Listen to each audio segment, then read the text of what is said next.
Welcome to Build of the Week. I'm Bix from Grinding Gear Games. This week's Trickster build uses a specific set of unique items and passives to inflict bleeding and poison on itself. It uses these elements to fuel a flicker-striking frenzy, quickly killing massive packs of monsters and zooming randomly across the map.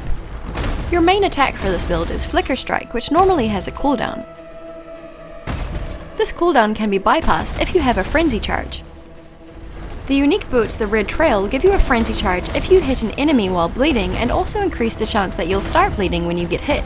To help guarantee your bleeding, this build does two things. It supports Flicker Strike with chance to bleed, and it sockets the unique jewel the Golden Rule in the passive tree. This jewel provides some minor bonuses while you're bleeding and poisoned. More importantly, it also reflects bleeding and poison you inflict back to you. Sitting at the bleeding heart of this build is the unique shield Apex Supremacy. This shield does two important things. It causes you to take chaos damage from bleeding instead of normal physical damage. It also ups your maximum resistances while poisoned.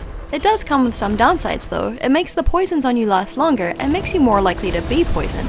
To get around these downsides, this build takes the Chaos Inoculation Keystone, setting your life to 1 but making you immune to chaos damage.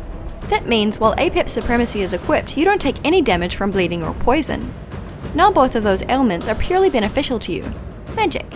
The 10% chance to poison from one passive on the claw wheel provides enough poison chance to keep yourself poisoned most of the time from your jewel, but you can take more if you want. The Trickster's Weave the Arcane makes your movement skills free to use, which is really useful because Flicker Strike has a high mana cost. To keep yourself alive, take the Trickster's Patient Reaper as well. This will restore a chunk of energy shield on kill and will significantly boost your energy shield recovery rate. Harness the Void and Swift Killer just ensure you always have the damage you need to make things die and keep your charges maxed out. Other than the claw passives, you'll want to focus on evasion, energy shield and critical strike damage and multiplier. Ghost Reaver and Valpact are must-haves to keep your energy shield topped up. A cast when damage taken setup with Immortal Call and Enfeeble will help you stay alive through some damage spikes, but if you see your energy shield running low, your best bet is to just get out of there and wait for it to recover, or mash your Val Discipline button and pray to innocence. Although this build can kill most in-game bosses reliably, its true strength is in its capacity to quickly clear maps.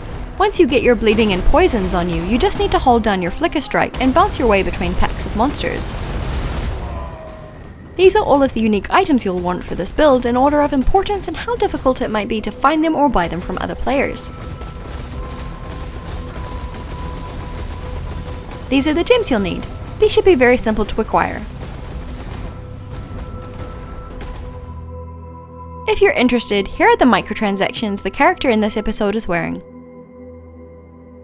For more in-depth information about this week's build, you can find a link to the guide in the description of this video. If you'd like to submit a build for next week's episode, just post a build guide in the class forums on pathofexile.com. Thanks for watching and see you next time!